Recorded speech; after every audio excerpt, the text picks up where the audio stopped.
Secretary Blinken, who's been caught by members of Congress because he testified, under oath to them and to their committee staff when he was in his process to be confirmed as Secretary of State. And they asked him about his relationship with Hunter Biden, the Hunter Biden letter.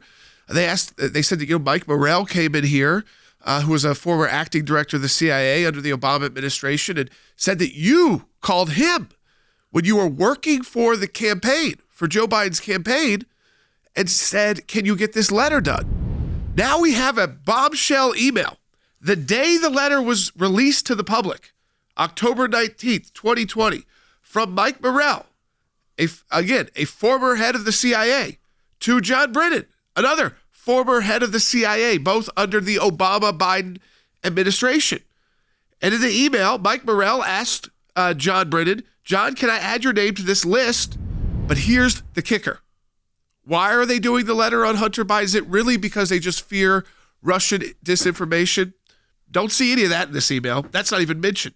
It says we're trying to give the campaign, particularly during the debate on Thursday, a talking point to push back on Trump on this issue. Brennan writes back, add my name to the list. Good initiative. Thanks for asking me to sign on. Well, all Brennan was asked to do was sign on to a political letter to help Biden during his campaign. This is the intelligence community interfering in our elections. This email was dated, October 19th in the morning. It only took about 18 minutes for John Brennan to decide, as a former CIA director, I'll join a letter that a laptop is totally Russian disinformation without asking any questions, because he knew it would assist the Biden campaign. It would try to give the campaign. It was done for the campaign. Be clear. Trying to give the campaign, this is from Mike Morell to Brennan, particularly during the debate on Thursday, a talking point to push back on Trump on this issue. So the letter then goes out later that day, October 19th. Now listen to what happens at the debate on October 22nd. Byte 17. There are 50 former national intelligence folks who said that what he's accusing me of is a Russian plant.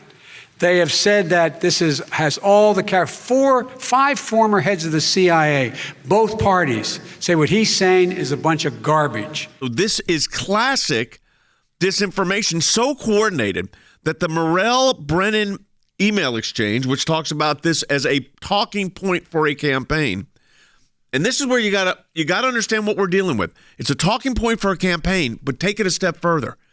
They knew that's what it was going to be.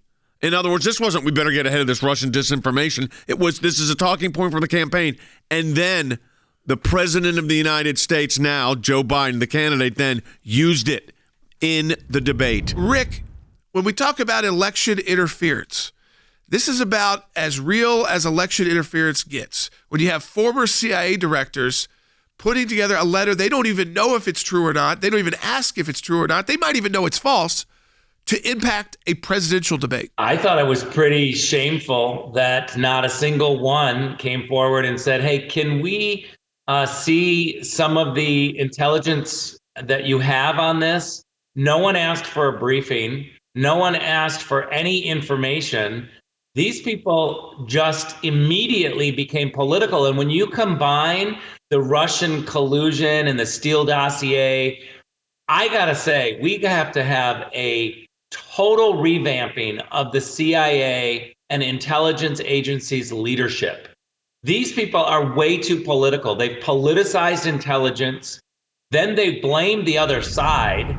We actually went to federal court. I'm holding in my hand the federal lawsuit that we filed in federal court. There it is on the screen as well.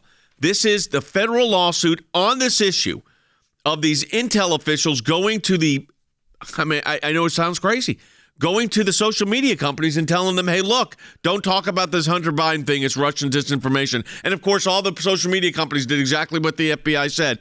During an election, by the way, used as a debate point by the then Democratic nominee for president, Joe Biden, taking place while Donald Trump was actually president of the United States. You realize that? Is that sinking in, everybody? To show you how deep that deep state is? Trump was the president and this was going on.